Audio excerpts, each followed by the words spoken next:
এডিআৰিৰ নতুন এডভাৰটাইজ কেতিয়া হ'ব, পুলিচৰ নতুন এডভাৰটাইজ কেতিয়া হ'ব। মই আশা কৰোঁ অক্টোবৰ মাহত নিযুক্তি পত্ৰ দিয়াৰ পিছতেই আমি নৱেম্বৰ মাহত নিশ্চয় আকৌ চৰকাৰী চাকৰিৰ বিজ্ঞাপন দিবলৈ সক্ষম হ'ম। মই সমগ্ৰ ইছলাম ধৰ্মী ৰাইজক পবিত্ৰ ঈদৰ আকৌ এবাৰ শুভ ইচ্ছা যাচিছোঁ। এটাই মাত্ৰ অনুৰোধ কৰিম, ঈদ উজ জোহাৰ সময়ত আমি যি ধৰণে কুৰবানী আগ নবঢ়াওঁ কিয়, আমাৰ ঘৰৰ কাষতে থকা আন ধৰ্মৰ লোকসকলৰো ধৰ্মীয় বিশ্বাস আৰু পৰম্পৰাক আমি নিশ্চয় সন্মান কৰিম আৰু তেনেকৈয়ে আমাৰ ৰাজ্যখন শান্তি আৰু সম্প্ৰীতিৰ বাটেৰে আগুৱাই যাব। এডিআৰিৰ মৌখিক পৰীক্ষা অহা 17 জুনৰ পৰা আৰম্ভ হ'ব। আপোনালোকে জানে এডিআৰি থাৰ্ড গ্ৰেড অৰ্থাৎ তৃতীয় বৰ্গৰ বাবে যিসকল উত্তীৰ্ণ হৈছে তেওঁলোকে 3টা পৰীক্ষা দিব লাগিব। যিসকলে ষ্টেনোগ্ৰাফাৰৰ পৰীক্ষা পাছ কৰিছে তেওঁলোকে ষ্টেনোগ্ৰাফাৰৰ স্কিল পৰীক্ষা দিব লাগিব। যিসকলে ড্ৰাইভিং পাছ কৰিছে তেওঁলোকে ড্ৰাইভিঙৰ স্কিল পৰীক্ষা দিব লাগিব আৰু যিসকলে সাধাৰণ তৃতীয় বৰ্গত পাছ কৰিছে তেওঁলোকে কম্পিউটাৰৰ স্কিল পৰীক্ষা দিব লাগিব। আনহাতে চতুৰ্থ বৰ্গত যিসকলে পাছ কৰিছে তেওঁলোকে অৰেল আৰু স্কিল টেষ্ট দুইটাকে একত্ৰিত কৰি এটা মৌখিক পৰীক্ষাত তেওঁলোকে বহিবৰ প্ৰয়োজনীয়তা আছে আৰু আপোনালোকে সেই পৰীক্ষাত বহিব লাগিব।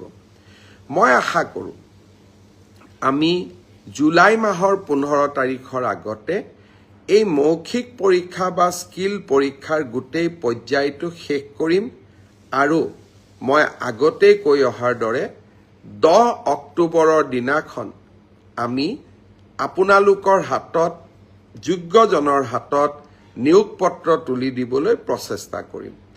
10 অক্টোবৰৰ দিনটোতে আমি post graduate teacher, graduate teacher, LP, ME শিক্ষক আৰু স্বাস্থ্য বিভাগৰ বিভিন্ন পৰীক্ষাত উত্তীৰ্ণ হোৱা আৰু এডিআৰিৰ পৰীক্ষাত উত্তীৰ্ণ হোৱা এই আটাইসকলকে একেলগে খানাপাৰা ফিল্ডলৈ মাতি আনি আমি নিযুক্তি পত্ৰ আগবঢ়াম। মোক কোনোবাই সুধি থাকে পুলিচৰ ৰিজাল্ট কেতিয়া দিব। সকলো ৰিজাল্ট আমি এনেকে দিম যাতে আপোনালোকৰ হাতত আমি 10 অক্টোবৰৰ দিনাখন আমাৰ নিযুক্তি পত্ৰ আমি হাতত তুলি দিব পাৰোঁ। বহুতে মোক সুধিছে যে এডিআৰিৰ নতুন এডভাৰটাইজ কেতিয়া হ'ব, পুলিচৰ নতুন এডভাৰটাইজ কেতিয়া হ'ব। মই আশা কৰোঁ অক্টোবৰ মাহত নিযুক্তি পত্ৰ দিয়াৰ পিছতেই আমি নৱেম্বৰ মাহত নিশ্চয় আকৌ চৰকাৰী চাকৰিৰ বিজ্ঞাপন দিবলৈ সক্ষম হ'ম। শ্ৰদ্ধাৰ ৰাইজ, অহাকালি দিনটো এটা গুৰুত্বপূৰ্ণ দিন।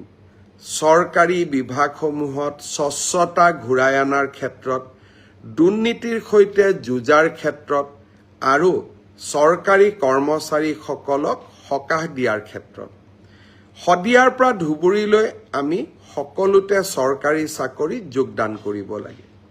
পিছত ট্ৰেন্সফাৰৰ কাৰণে আমি বিভিন্ন ধৰণে প্ৰচেষ্টা চলাওঁ আৰু সেই প্ৰচেষ্টা চলাওঁতে বহুজনে ঘোষ আদিও দিব লাগে বুলি, উপঢৌকন আদি দিব লাগে বুলিও আমি বিভিন্ন সময়ত শুনা পাওঁ।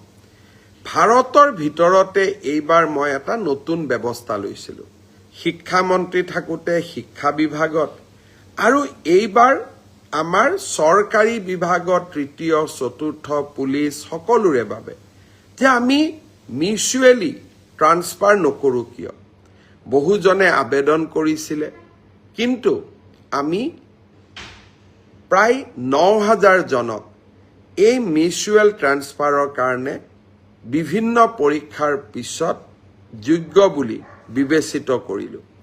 অহাকালি সন্ধিয়া নহয় বিয়লি 4 বজাৰ পৰা 4:30 বজাৰ ভিতৰত আমি আনুষ্ঠানিকভাৱে মিউচুৱেল ট্ৰান্সফাৰৰ অৰ্ডাৰসমূহ আমি মুকলি কৰিম। 9,000 জন চৰকাৰী কৰ্মচাৰীয়ে একেলগে একে সময়তে নিজে বিচৰা স্থানত ট্ৰান্সফাৰ অৰ্ডাৰ লাভ কৰিব। আজি মই শ্ৰীভূমিত যাওঁতে কেইজনমান ডেকা ল'ৰা ছোৱালীয়ে মোক সুধিছিলে যে আমি মিউচুৱেল কৰিব পৰা মানুহ বিচাৰি পোৱা নাই। মই আপোনালোকক প্ৰতিশ্ৰুতি দিছোঁ, এডিআৰিত যেতিয়া আমি 10 তাৰিখে নতুনকৈ নিযুক্তি দিম, তেতিয়া মিউচুৱেল ট্ৰান্সফাৰ কৰিব পৰা বা আমি যেতিয়া পুলিচত নতুনকৈ নিযুক্তি দিম 10 অক্টোবৰত, মিউচুৱেল কৰিব পৰা কিছু আৰু স্কোপ আমাৰ সন্মুখত ওলাই আহিব।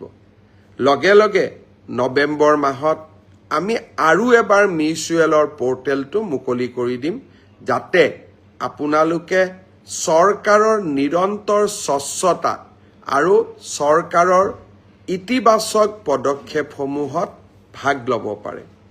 এই 9,000 ট্ৰান্সফাৰ অৰ্ডাৰ যাক আমি অহাকালি দিব গৈ আছোঁ, মানুহে কয় এটা ট্ৰান্সফাৰ অৰ্ডাৰ ওলাওঁতে 50,000ৰ পৰা 1 লাখ টকা খৰচ হয়।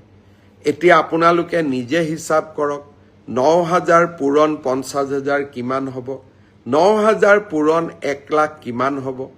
আজি আমি এটা টকাও দিব নালাগে, আপোনালোক য'ত আছে তাতেই আপোনালোকৰ ট্ৰান্সফাৰ অৰ্ডাৰটো আমাৰ পৰ্টেলৰ পৰা ডাউনলোড কৰি নতুন জাগাত যোগদান কৰিব পাৰে। এয়াই হৈছে নৰেন্দ্ৰ মোদী ডাঙৰীয়াৰ সংকল্প, এয়াই হৈছে আমাৰ সংকল্প যে লাহে লাহে আমি প্ৰণালীবদ্ধভাৱে ছিষ্টেম ইম্প্ৰুভমেণ্টৰ জৰিয়তে আমি দুৰ্নীতিবোৰ নোহোৱা কৰিম। শিক্ষক নিযুক্তিত দুৰ্নীতি নোহোৱা হ'ল, পুলিচৰ নিযুক্তিত দুৰ্নীতি নোহোৱা হ'ল, তৃতীয় চতুৰ্থ বৰ্গত দুৰ্নীতি নোহোৱা হ'ল। এতিয়া আনকি ট্ৰান্সফাৰ অৰ্ডাৰৰ ক্ষেত্ৰতো আমি দুৰ্নীতিসমূহ নোহোৱা কৰিম। অহাকালিৰ দিনটো সেয়েহে এটা আমাৰ বাবে অত্যন্ত উল্লেখযোগ্য দিন। শ্ৰদ্ধাৰ যুৱক যুৱতী বন্ধু বান্ধৱীসকল, অহাকালি আমি আৰু এটা সৰু আঁচনি আৰম্ভ কৰিম। আঁচনিটো সৰু, কিন্তু এনে আঁচনিবিলাকে মানুহক, বিশেষকৈ যুৱক যুৱতীসকলক জীৱন যুদ্ধত জয় হ'বলৈ প্ৰেৰণা যোগায়। আপোনালোকে জানে যে পষ্ট গ্ৰেজুৱেট পাছ কৰাৰ পিছত বহুত ল'ৰা ছোৱালীয়ে বিভিন্ন বিশ্ববিদ্যালয়ত গৱেষণা কৰে, আৰু গৱেষণা কৰাটো এটা যথেষ্ট অৰ্থৰ প্ৰয়োজন হয়, আৰু তাৰ বাবে বহুজনে কষ্টও পায়। অহাকালি আমি এখন নতুন আঁচনি আৰম্ভ কৰিম, মুখ্যমন্ত্ৰীৰ জীৱন অনুপ্ৰেৰণা।